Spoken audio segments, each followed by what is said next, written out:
Éloigne-toi du mal, recherche et poursuis la paix.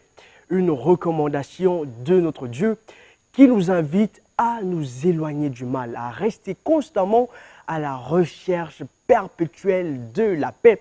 Et la Bible dit, autant que cela dépend de vous, soyez en paix avec tous les hommes. Téléspectateurs, téléspectatrices, bonsoir et bienvenue dans votre émission La Voix de l'Évangile de l'Église protestante évangélique de Guinée. C'est toujours un immense plaisir de se rencontrer, de se retrouver entre frères et sœurs autour d'une cause commune, Dieu notre Seigneur. Ici, dans votre émission, nous parlons message, nous parlons cantique, nous parlons prière, mais aussi témoignage dans le seul but d'affermir votre foi. Et pour vous qui n'avez pas encore rencontré notre Sauveur et Seigneur, c'est une occasion pour vous de bien sûr faire sa connaissance. Je suis le frère Théophile Fassamano et je vous dis bienvenue à l'écoute de votre émission La Voix de l'Évangile de l'Église protestante évangélique de Guinée. Encore une fois de plus, merci de nous visualiser sur vos petits écrans et tout au long donc de notre émission, nous souhaitons que notre Seigneur soit sur vous et qu'il dispose vos cœurs afin que toutes les activités, tout le déroulé de cette émission, que nous puissions être connectés dans le Saint-Esprit. Pour bien commencer, nous allons ouvrir portes et fenêtres donc, de cette émission avec un cantique dans notre langue locale, et c'est un cantique en soussou qui nous est entonné par notre maman, Mama Aïssata. Et le chant dit « Nous nous bitouons, le pécheur, nous sommes des pécheurs. Dieu aime le pécheur que nous sommes, mais il n'aime pas le péché qui est en nous. » Alors, nous allons suivre ce cantique. Il nous est entonné par notre maman, comme je le disais, Maman Aïssata. Suivez et soyez bénis.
Très beau cantique de notre maman, en tout cas merci. Ça n'a pas été chanté qu'en français, vous l'avez entendu, c'est en soussou aussi. Pour plus de compréhension, c'est important. C'est important que nous nous rapprochions de Dieu parce que comme je le disais tantôt, il nous aime, mais il n'aime pas quand nous faisons le mal et c'est justement ce que nous devons éviter. On poursuit toujours pour vous qui venez de nous prendre en marche. Vous êtes en train de suivre à l'instant votre émission La Voix de l'Évangile de l'Église protestante évangélique de Guinée. Alors cette fois, nous allons partir avec le message du jour. On s'intéresse au livre de Matthieu, le chapitre 11 du verset 28 au verset 30. Et le thème de notre méditation du jour, c'est bien sûr l'invitation au repos. Le Seigneur dit, venez à moi, vous tous qui êtes fatigués et chargés, et moi, je vous donnerai du repos. De quel repos avez-vous besoin? Est-ce un repos physique? Est-ce un repos spirituel? Le tout pour vous tout à l'heure, et ce sera avec le pasteur Gédéon Grovogui. Asseyez-vous confortablement, ouvrez vos cœurs, mais surtout votre esprit, pour que ce message puisse vous toucher et ne puisse pas vous laisser indemne. Suivez et soyez bénis. Aimables téléspectateurs de l'émission La Voix de l'Évangile de l'Église protestante évangélique, bonsoir. C'est un plaisir pour moi de vous retrouver devant vos petits écrans ce soir pour vous entretenir d'un thème, d'un sujet particulièrement sensible. C'est pourquoi je voudrais vous inviter à ouvrir la Bible et à lire avec moi dans l'Évangile de Matthieu, le chapitre 11, les versets 28 à 30. Venez à moi, vous tous qui êtes fatigués et chargés, et je vous donnerai du repos. Prenez mon joug sur vous et recevez mes instructions, car je suis doux et humble de cœur, et vous trouverez le repos pour vos âmes. Car mon joug est doux et mon fardeau léger. Dans un monde désabusé, désillusionné, désemparé, fatigué, à bout de force, de peine et de solutions, où trouver le repos? Où trouver la force et la joie de continuer à vivre? C'est la question qui va nous préoccuper ce soir. Le contexte mondial actuel est une parfaite illustration de ce constat. Les gens sont fatigués. Le poids social, économique, culturel, environnemental et politique est énorme. Tous les secteurs sont fragilisés. Les mesures restrictives qui découlent des urgences sanitaires mises en place dans les différents pays du monde ont fini, comme je le disais, de fragiliser le peu d'espoir qui restait. Le chômage, la précarité, le pouvoir d'achat qui baisse, les programmes scolaires inachevés, précipités, etc., ont fini par balayer le peu d'espoir.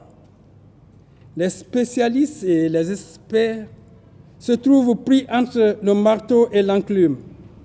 Comment sauvegarder la santé de la population, assurer la santé économique des pays? Que faire? Comment faire? Quand faire? Voilà quelques-unes des préoccupations. En réponse à tout cela, on nous dit il va falloir apprendre à vivre avec. Il va falloir apprendre à vivre avec ce virus qui sonne comme un aveu d'impuissance. Devant cette triste réalité humaine, Dieu, en Jésus-Christ, offre une réponse et une solution. Prions. Père éternel, nous voulons te bénir pour l'opportunité que tu nous donnes de pouvoir éclairer nos jours, dans ce contexte particulièrement préoccupant, nous voulons, Père éternel, que ta parole soit une lueur d'espoir, un espace de repos pour nos nombreux et aimables téléspectateurs qui nous suivent ce soir. Dispose leur cœur afin que, Père éternel, ta parole trouve un écho dans leur vie. Bénis l'écoute par le nom de Jésus. Amen. Dans le texte dont je venais de faire la lecture, je veux m'appuyer essentiellement et surtout sur le verset 28. Jésus dit, « Venez à moi, vous tous qui êtes fatigués et chargés, et je vous donnerai du repos. » J'intitule donc ce message « L'invitation au repos », tiré des mots du verset 28 de notre passage. Ce verset contient fondamentalement un enseignement. L'Éternel, Dieu, est un Dieu d'amour et de compassion pour l'homme. Son amour et sa compassion sont toujours dirigés vers l'homme, pour l'homme, en sa faveur et pour son bien. La révélation biblique, déjà dans le livre de Genèse, le chapitre 3, le verset 9, il est dit « Dieu appela Adam pour lui demander « Où es-tu »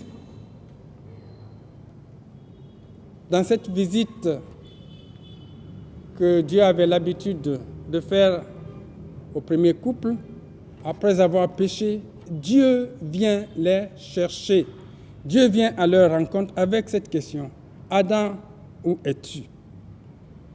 Dans le dernier livre de la Révélation biblique, dans l'Apocalypse, le chapitre 22, le verset 17, il est encore dit ceci. Que celui qui a soif vienne. Que celui qui veut prendre de l'eau de vie gratuitement vienne. Vous comprendrez ainsi, aimables téléspectateurs, la foi chrétienne et la garantie de la vie éternelle sont le fondement de la relation de Dieu avec l'homme.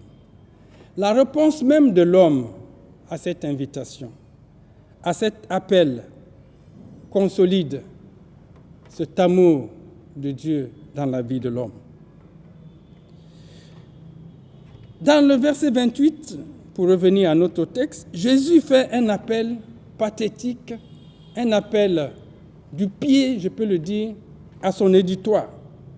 Il dit, dans un contexte similaire, où les gens étaient fatigués, les gens étaient à bout de force et d'espoir dans un contexte difficile sous la domination des Romains, avec le poids des traditions des pharisiens, des sadducéens et toute cette classe religieuse, la pauvre population était fatiguée. Dans un donc contexte similaire comme celui-là, Jésus va lancer cet appel. Il dit, « Venez à moi, vous tous qui êtes fatigués et chargés, et je vous donnerai du repos. » Lorsque nous revenons dans ce texte et à ce verset, et j'insiste et je vous invite à ouvrir les Bibles et à vraiment retenir avec moi ce passage, à la mer sur ce verset, pour que nous puissions vraiment arriver à l'exploiter au maximum. Jésus dit, « Venez à moi ». Je constate et je m'arrête sur l'appel. Venez. L'invitation est un appel. C'est un appel gratuit. Ce n'est pas que Dieu attend quelque chose de l'homme, mais Dieu invite gratuitement l'homme à venir à lui. Lorsque nous lisons la prophétie de Ésaïe, le chapitre 55, le verset 1, Dieu dit, « Vous tous qui avez soif, venez, même celui qui n'a pas d'argent, venez et achetez, venez acheter sans argent, sans rien payer. » L'invitation de Dieu est une invitation gratuite. La deuxième chose que je remarque dans cet appel ou dans cette invitation, venez, est celle-ci. Jésus lance une invitation pour une destination précise. Il y a une adresse précise. Jésus dit, venez à moi. L'invitation donc est très importante, ou l'adresse de l'invitation est très importante. On peut avoir aujourd'hui des questions à se poser. Où est-ce que le monde va? Où est-ce que le monde doit aller? Jésus dit, à moi. Jésus répond, à moi. Lorsqu'une personne décide de venir et de répondre à cette invitation, il vient à Jésus. Jésus est la porte d'entrée dans la salle du repos. Jésus est le seul hôte de ce lieu de repos. C'est lui qui reçoit et qui sert ses invités. Lorsque vous déciderez de répondre positivement à cet appel qui est pour vous ce soir, vous allez vous joindre à une communauté chrétienne, confessante. Vous allez aller dans une église, peu importe l'appellation ou la dénomination, mais réalisez en vous-même que ce n'est pas vers un homme, ce n'est pas vers une communauté à laquelle ou vers laquelle Jésus vous invite d'aller, mais c'est à Jésus.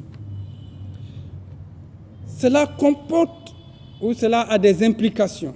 Parce que lorsqu'on vient chercher Jésus dans une église, lorsqu'on vient à la recherche de son sauveur et de son sauveur, on ne fait pas trop attention aux difficultés que cela peut comporter. On se focalise sur Jésus. On ne retient que l'essentiel, Jésus, son Seigneur et son Sauveur. C'est pourquoi Jésus dit, venez à moi. Venez à moi. Oui, Jésus se désigne et se présente dans ce verset comme l'hôte singulier et particulier qui donne et qui procure le repos. Dans le verset 29 de notre passage, Jésus, en poursuivant ses paroles, disait « Recevez mes instructions et vous trouverez du repos pour vos âmes, car mon joug est doux et mon fardeau est léger. » Dans l'évangile de Jean, le chapitre 6, le verset 35, il disait « Je suis le pain de vie. Celui qui vient à moi n'aura jamais soif, n'aura jamais faim. » Dans le livre d'Apocalypse, le chapitre 3, le verset 20, il est dit « Je me tiens à la porte. Je me tiens à la porte. Et je frappe. Si quelqu'un entend ma voix et ouvre la porte, j'entrerai chez lui. Je souperai avec lui et lui avec moi. » Bien-aimés frères et sœurs, aimables téléspectateurs de l'émission La Voix de l'Évangile, Jésus est par excellence notre lieu d'invitation. Même si cela passe par une communauté, même si cela passe par une personne, par un groupe de personnes, par un groupe de prière, notre destination, celui vers qui nous devons aller, l'essentiel vers qui nous devrons diriger notre attention et focaliser notre foi et notre croyance, c'est Jésus. troisième remarque, Jésus dit dans le verset 28, « Venez à moi, vous tous. » C'est une invitation inclusive. Toutes les catégories de personnes, de composantes sociales d'une entité sont concernées. Personne n'est exclu a priori à cette invitation ou de cette invitation. C'est à vous d'ouvrir votre cœur, de faire confiance en Jésus, d'accueillir son message d'amour pour entrer dans son plan de repos. Lorsque vous regardez Jésus sur la croix, ses grands bras ouverts, ça symbolise l'ouverture, l'inclusion de toutes les catégories de personnes. Ses bras restent ouverts encore ce soir pour vous, pour moi, pour nous procurer le repos. Cette invitation, cet appel de Jésus, « Venez à moi, vous tous qui êtes fatigués et chargés », est sans condition, sans rien payer. Nous l'avons souligné dans la prophétie de Ésaïe. Il dit, sans rien payer, venez acheter et manger. Viens sans argent, sans prétention. La pensée ou l'idée qui laisse croire qu'à l'invitation de Jésus est attaché un mérite quelconque est fausse.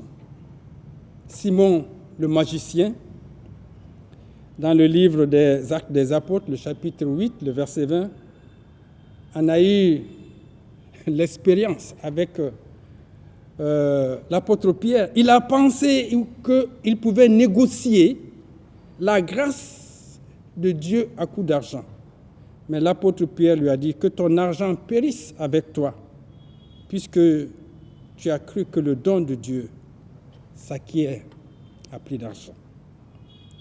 Voilà, frères et sœurs bien-aimés, aimables téléspectateurs de la voix de l'Évangile, la nature, les caractéristiques de cet appel de Jésus dans ce livre de Matthieu, le chapitre 11, le verset 28 à 30. Venez à moi. Alors, on peut se poser une deuxième question. Qui sont ceux que l'invitation au repos concerne? Nous avons déjà commencé à dire quelque chose là-dessus. Mais je veux y revenir.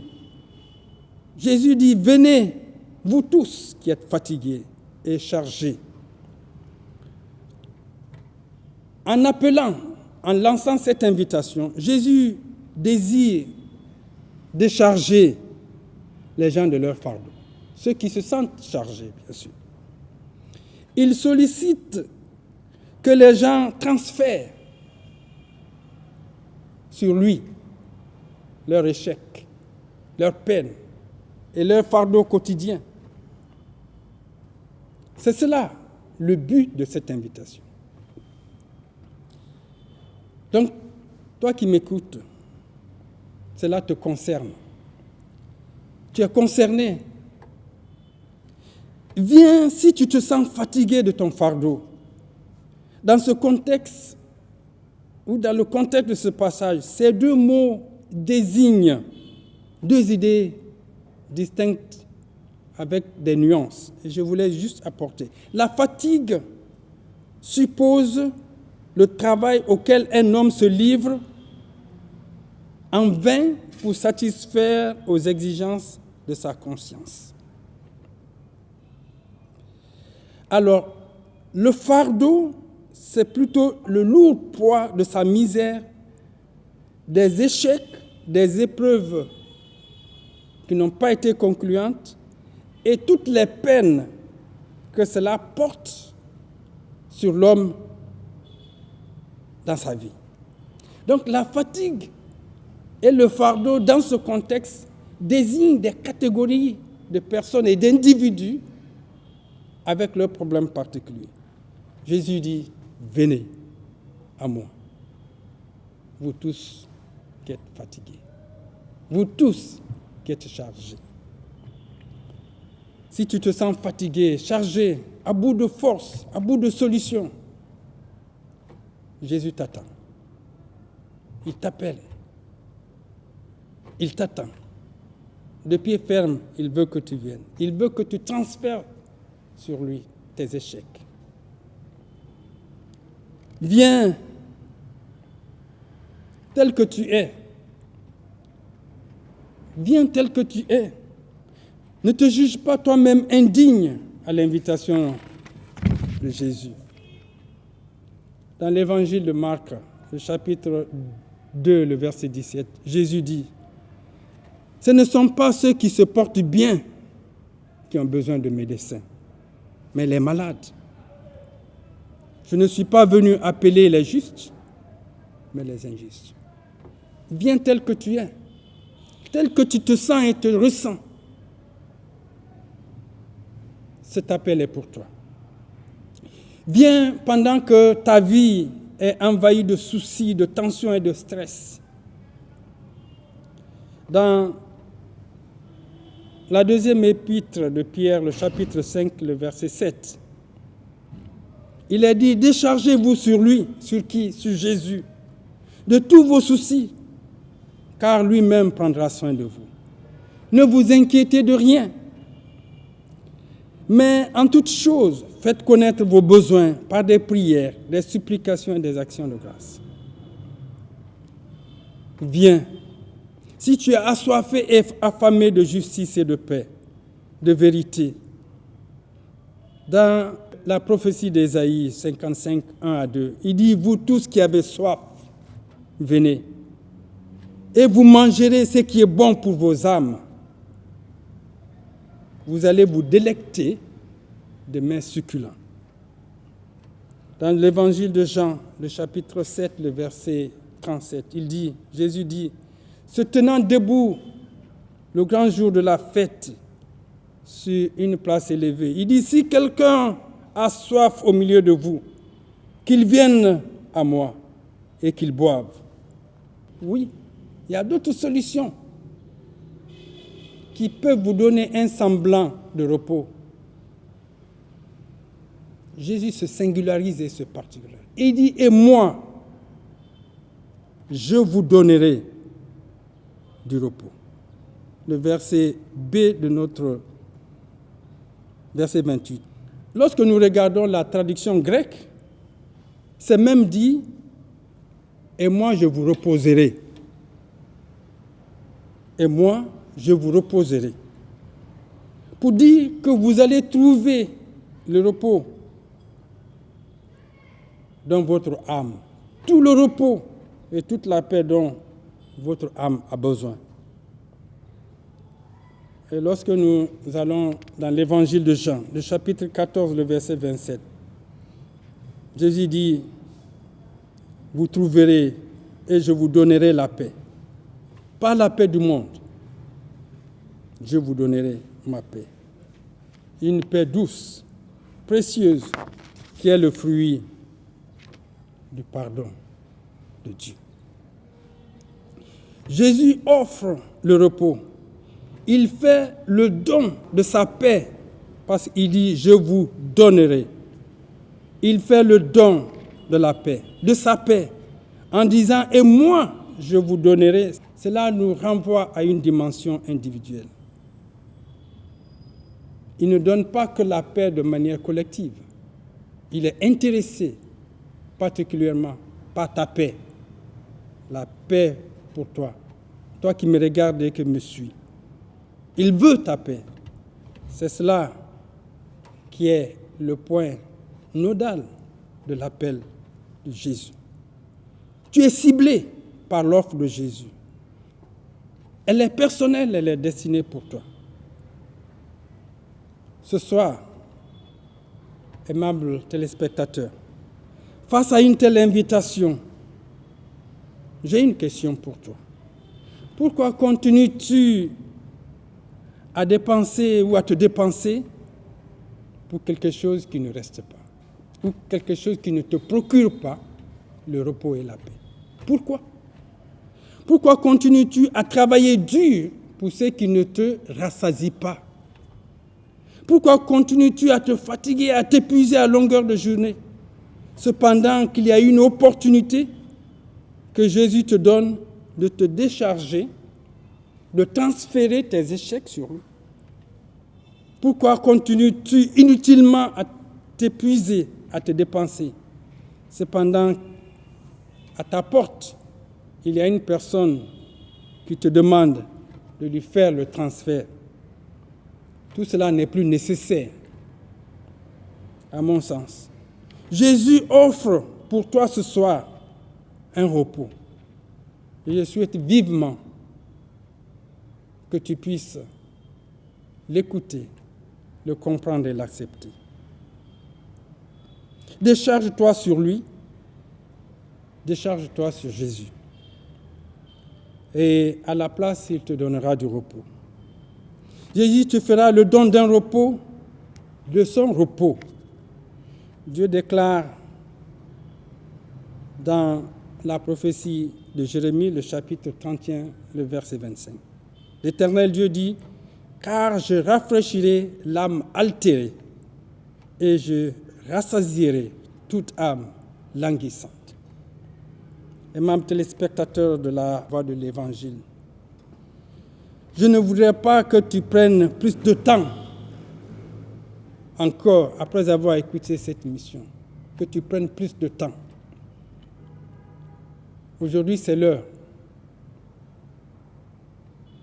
C'est ton heure de venir au repos de Jésus. L'Épître aux Hébreux nous enseigne et nous exhorte à cela. Il dit, craignons donc, tandis que la promesse d'entrer dans le repos subsiste encore, qu'aucun de vous ne paraisse être venu trop en retard. Craignons que vous ne puissiez faire le frais de votre retard, de votre propre retard, pendant que l'opportunité de rentrer dans le repos de notre Seigneur existe. Aimables téléspectateurs, la pandémie de la Covid a mis à nu les limites de l'orgueil humain. Les certitudes sont tombées. L'inquiétude, la lassitude, la fatigue, la résignation ont cédé la place à l'arrogance des prétentions et des certitudes des petites et des grandes nations. Un vent de panique déferle sur le monde. Face à tout cela, après avoir écouté ce message, à ton sens, quelle est la personne qui peut t'apporter la solution? Le repos, le réconfort et la paix. En te posant cette question, je n'ignore pas la réponse. C'est Jésus. Jésus, ce soir, toi qui m'entends et qui me regardes, gouvernant, je t'exhorte, je t'encourage à répondre à son appel afin de trouver le repos pour ta vie, pour la vie de notre nation. Il se tient à la porte et t'invite simplement à le laisser entrer dans ta vie pour y répandre le repos et la paix. Que le Seigneur vous bénisse, que le Seigneur nous protège, que le Seigneur console et restaure toutes les âmes délabrées, fatiguées, au nom puissant de Jésus. Amen. Quel message, hein? Un message important et comme j'aime à le dire, inspiré et inspirant. On ne voit pas là le pasteur qui nous parle, mais il n'est qu'un canal parce que là, c'est Dieu qui nous parle. Vous l'avez entendu, vous l'avez compris. On traverse des moments difficiles tous les jours, hein, des activités. Il y a ce repos physique, mais il y a surtout ce repos spirituel, ce repos du salut. Vous n'avez pas besoin d'aller ailleurs. Vous n'avez pas besoin d'aller consulter les marabouts. Lorsque vous êtes fatigué spirituellement, vous avez le poids du péché, vous avez le poids du mal. C'est simple, vous l'avez donc compris. Venez et déposez tous vos fardeaux, tels qu'ils sont, autant qu'ils sont, au pied de la croix de notre Seigneur. Et rassurez-vous, comme il l'a promis, il prend et il prendra toujours soin de vous et vous retournerez léger, déchargé de tous vos fardeaux. Que le Seigneur vous bénisse et merci donc au pasteur Gédéon Grovogui pour ce merveilleux message. Nous poursuivons donc, chers téléspectateurs de la Voix de l'Évangile de l'Église protestante évangélique de Guinée, cette fois-ci avec une passation de service. Il faut le dire qu'il y a des instances, comme dans toutes les entités bien organisées au niveau de l'Église, il y a toutes ces instances. Chez nous, il y a le CEN, le Comité exécutif national, mais il y a aussi cette grande entité, le Conseil chrétien, avec à son sein tous les chefs religieux. Pour les 2 prochaines années donc à venir, la personne qui sera à la tête de ce Conseil chrétien, c'est justement celui qui vient de partager avec nous ce message de repos, le révérend Gédéon Grovogui. La cérémonie de passation s'est tenue ici même à Conakry, à l'église protestante évangélique de Koléa, il y a quelques jours, en présence de plusieurs chefs religieux. Nous leur avons tendu donc le micro. Nous vous proposons donc à cet effet les différentes interventions. D'abord, celle du président sortant et ensuite, bien naturellement, l'intervention du président entrant. Suivez donc et nous serons là juste après pour poursuivre.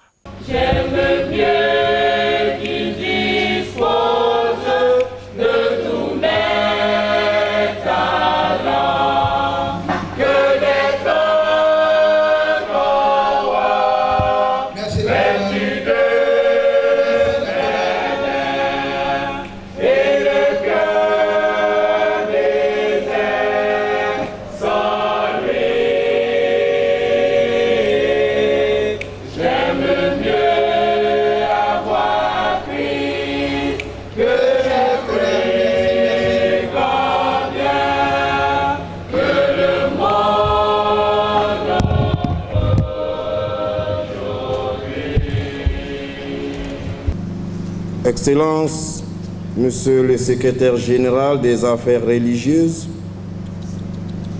Excellences, Messieurs et Mesdames les ministres ici présents, honorables députés, Excellences, Messieurs et Mesdames, tout protocole dû à vos rangs, titres et grades. Que la grâce de notre Seigneur Jésus-Christ, l'amour de Dieu le Père et la communion du Saint-Esprit soient avec nous tous et pour toujours. C'est pour moi un réel plaisir et une immense joie de prendre la parole devant vous, vous les dévoués, tendres et fidèles serviteurs du Dieu vivant. Qu'il me soit autorisé de dire un infini et éternel merci à Dieu, Créateur du ciel et de la terre, Maître suprême de l'univers, le très élevé et le très haut, lui qui est la source de tout bien, qui n'a ni commencement ni fin, qui, durant ces 2 ans et quelques mois, a été mon soutien incontournable. Qu'il en soit éternellement loué et adoré. Alléluia.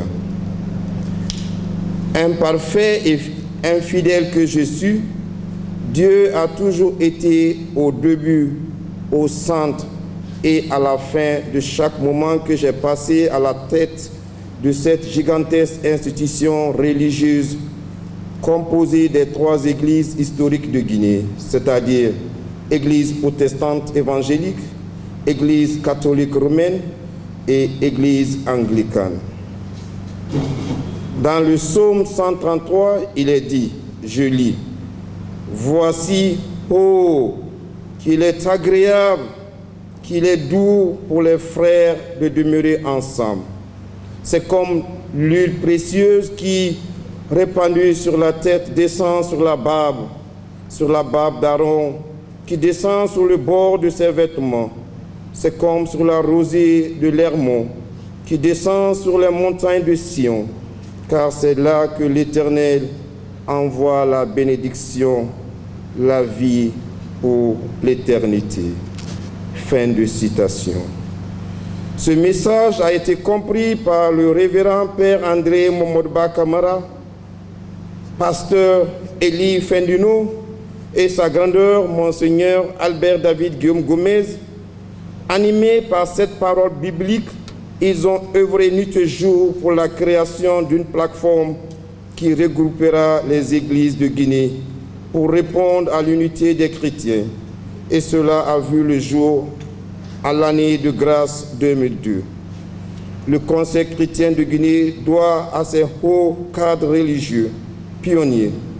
Nous devons les immortaliser en pérennisant leur esprit d'unité, cet esprit zélé de voir le corps du Christ uni pour la cause commune. Ils ont reçu ce pari hier. Nous pouvons aussi surmonter les défis d'aujourd'hui. Excellences, Monsieur le Secrétaire général des Affaires religieuses et cette auguste assemblée, j'aurais voulu vous présenter ici et maintenant mon bilan. Mais hélas, il me serait très difficile de le faire parce qu'au sein du Conseil chrétien de Guinée, le président n'est qu'un modérateur, facilitateur, porte-parole ou encore un envoyé. Je veux dire que tout est fait en commun. Il n'a aucun droit de décider seul ou d'imposer une idée ou encore une pratique, mais tout est consensuel, collégial et démocratique. Il me plaît ici d'ouvrir une parenthèse en invitant les acteurs politiques de notre pays de venir s'imprégner auprès du Conseil des présidents du Conseil chrétien de Guinée pour mieux apprendre comment vivre en unité dans la diversité, dans un esprit de respect, de justice, d'équité, de vérité, de dialogue, d'acceptation et de solidarité. Au révérend pasteur Gédéon Akoy Grovogui, président entrant du Conseil chrétien de Guinée, acceptez mes mots de félicitations, de soutien et de partage avec ma petite expérience de la présidence de cette institution. Et par la grâce de Dieu, vous ne serez pas seul. Seulement, mettez votre confiance à l'Éternel Dieu. Faites de l'Éternel votre délice. Il vous donnera ce que votre cœur désire. Recommande votre sort à l'Éternel. Mettez votre confiance en lui et il agira pour vous, cher pasteur. Que Dieu soit votre guide. Mes premiers mots en cette circonstance particulière sont des mots de reconnaissance et de gratitude à l'adresse de Jésus-Christ qui a dit « Je bâtirai mon église et les portes du séjour des morts ne prévaudront point contre elle. » Il manifeste et renouvelle sa grâce, son amour et son soutien à son Église chaque jour. Je salue et je remercie l'ensemble des bien-aimés, servantes et serviteurs de Dieu, frères et sœurs, associés au ministère de l'Évangile dans ce pays. Mesdames et messieurs, chers membres du Conseil chrétien de Guinée, honorables invités, 3 concepts ont retenu mon attention pour décrire le travail de ces 2 dernières années au Conseil chrétien de Guinée. La passion, l'obéissance et l'esprit de sacrifice. J'ai conscience que les défis que nous avons relevés durant ces années dépassent notre modeste capacité. Mais Dieu qui nous a soutenus jusqu'ici est le même, hier, aujourd'hui et éternellement. J'ai foi en lui. Je crois que le travail collégial, l'amitié qui nous a unis et la volonté de servir une cause commune avec la plénitude du Saint-Esprit nous permettront de rendre encore meilleur notre conseil et même en faire un outil pour la promotion et le maintien de la paix, de la justice, de la démocratie dans notre pays. Aujourd'hui, plus qu'hier, l'Église de Guinée doit vivre davantage selon la parole de Dieu.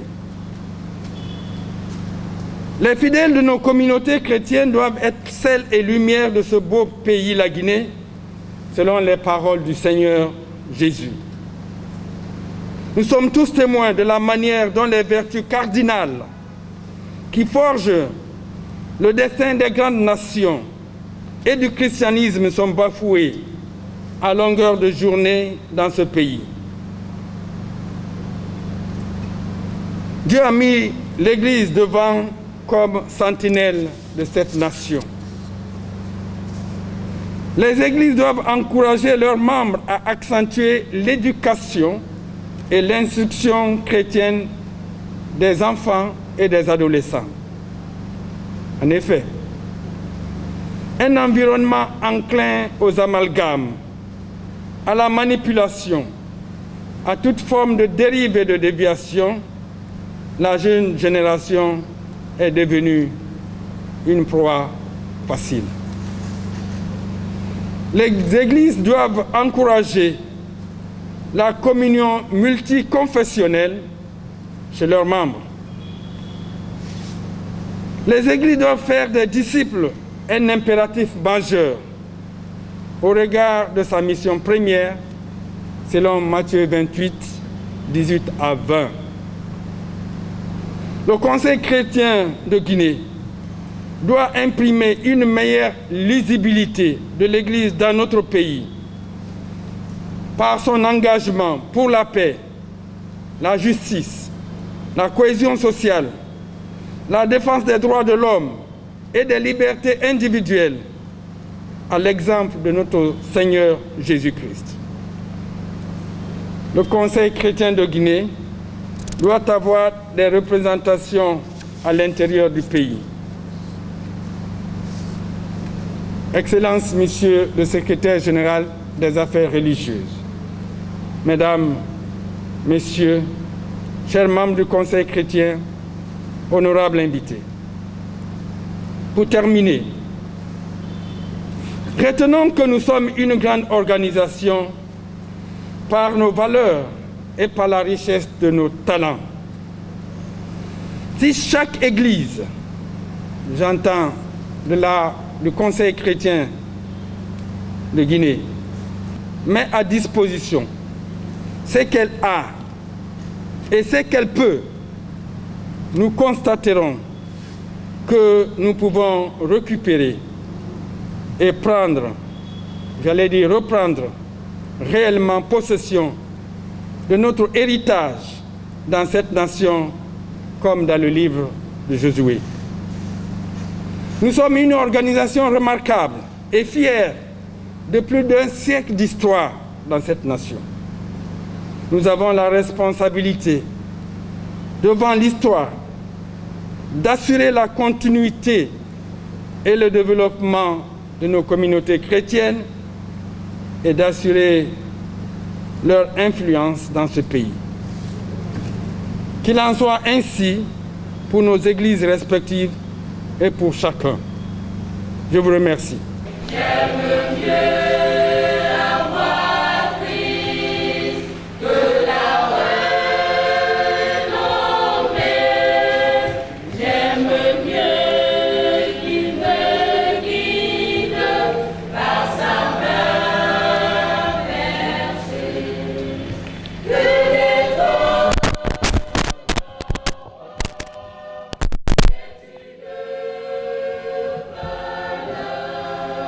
Et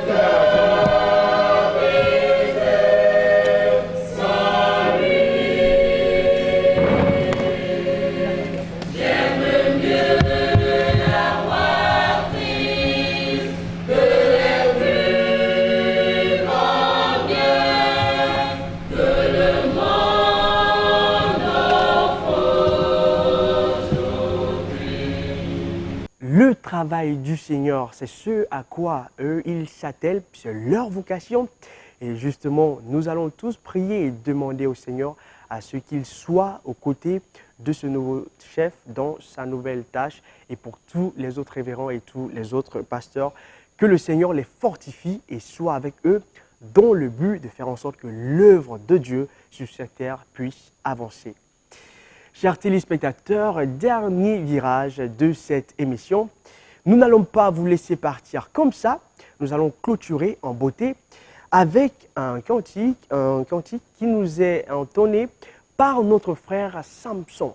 Et justement, il parle de la guérison de l'âme. Le titre, c'est « Guéris mon âme ». Vous et nous avons tous besoin que le Seigneur prenne soin de nos âmes et qu'il nous guérisse. Suivons ce cantique du frère Samson. On m'a dit, Seigneur, que tu guéris les malades, que tu restaures les âmes. Alors, Seigneur, je viens à toi. Guéris-moi, restaure mon âme. Oh Yahweh, j'ai besoin de ta présence, car je ressens ton absence. Seigneur, entends le cri de mon âme. Seigneur, je ne veux plus de cette souffrance. Guéris mon âme, guéris mon âme. Seigneur, restaure mon âme, restaure mon âme. Guéris mon âme, guéris mon âme. Seigneur, restaure mon âme, restaure mon âme. Quand je pense à mon passé, oh, oh, à tous ces souvenirs douloureux, oh, oh, mon cœur est brisé, oh, oh, et mon avenir est menacé, oh, oh, devenu esclave de toutes les blessures de mon passé. Mon cœur rempli de jalousie et de haine, mon cœur rempli de douleur et de colère. Je suis perdu, je ne sais plus à qui me confier. Je suis confus, j'ai décidé de m'isoler. Mais on m'a dit, Seigneur, que tu guéris les malades. Alors je viens, Yahweh, guéris-moi. Mais on m'a dit, Seigneur, que tu guéris les malades. À toi je viens, Seigneur, guéris-moi. J'ai besoin de ta présence, car je ressens ton absence. Seigneur, entends le cri de mon âme. Seigneur, je ne veux plus de cette souffrance. Guéris mon âme, guéris mon âme. Seigneur, restaure mon âme, restaure mon âme. Guéris mon âme, guéris mon âme. Seigneur, restaure mon âme, restaure mon âme. Yesu da renga kizo numwi, da iula na bubera tuwa izibuo. Yesuda rega kizonumi Kaiula na kubera tuwa izibuo. Sunama, sunama mali. Sunama, sunama mali. Sunama, sunama mali. Sunama, sunama mali. Silala di sali wanuma. Silala di gulu wanuma. Silala di gulu no mama. Sunama, sunama mali. Sunama, sunama mali. Guéris mon âme, guéris mon âme. Seigneur, restaure mon âme, restaure mon âme. Guéris mon âme, guéris mon âme. Seigneur, restaure mon âme, restaure mon âme. Tu as dit dans ta parole, venez à moi, vous tous qui êtes fatigués et chargés, je vous donnerai du repos. Alors je viens à toi, Seigneur, avec mes fardeaux. Je veux mettre fin à toutes mes souffrances. Apprends-moi, Seigneur, à pardonner. Apprends-moi, Seigneur, à tout oublier, car je suis fatigué. Oh, Yahweh, Yahweh, Yahweh, Yahweh. Yahweh, Yahweh, Yahweh, pardonne-moi. Yahweh, Yahweh, Yahweh, Yahweh, Yahweh, Yahweh, pardonne-moi. besoin de ta présence, car je ressens ton absence. Seigneur, entends le cri de mon âme. Seigneur, je ne veux plus de cette souffrance. Guéris mon âme, guéris mon âme. Seigneur, restaure mon âme, restaure mon âme. Et voilà, chers téléspectateurs, amis, frères et sœurs, d'où que vous soyez à l'instant assis debout devant vos écrans, ce fut un immense plaisir de vous savoir nombreux à l'écoute de cette émission La Voix de l'Évangile de l'Église protestante évangélique de Guinée. Bien sûr, j'ai été à la présentation, mais il y a toute une équipe technique qui a travaillé. Nous prions donc que le Seigneur les bénisse. À vous qui nous suivez à l'instant, c'est aussi l'occasion pour nous de vous interpeller. Si vous avez un sujet de prière quelconque, si vous avez un problème, vous avez besoin de quoi que ce soit dans le domaine spirituel, dans le domaine prière, un accompagnement, oui, nous sommes aussi là pour ça. Nous le faisons. Vous voyez des contacts qui s'affichent, des adresses. N'hésitez pas, appelez-nous. Il y a des pasteurs, des hommes de prière, des femmes de prière qui peuvent se déplacer et aller prier pour vous. Et le Seigneur pourra vous toucher. Donc, appelez-nous, écrivez-nous. Et ce sera avec plaisir, dans la grâce du Seigneur, que nous viendrons vous voir et prierons ensemble avec vous. Je vous recommande donc à la grâce infinie de notre Seigneur et Sauveur Jésus-Christ. Surtout, n'oubliez pas, et j'aime terminer toujours avec cette phrase, ne désespérez pas, parce que le Seigneur a dit, je serai avec vous tous les jours, à chaque instant, même là où vous êtes, jusqu'à la fin des temps. Il suffit d'ouvrir vos cœurs et de l'accepter comme Sauveur et Seigneur. Allez, on se donne rendez-vous à la prochaine édition et ce sera avec La Voix de l'Évangile de l'Église protestante évangélique de Guinée. Que le Seigneur vous bénisse.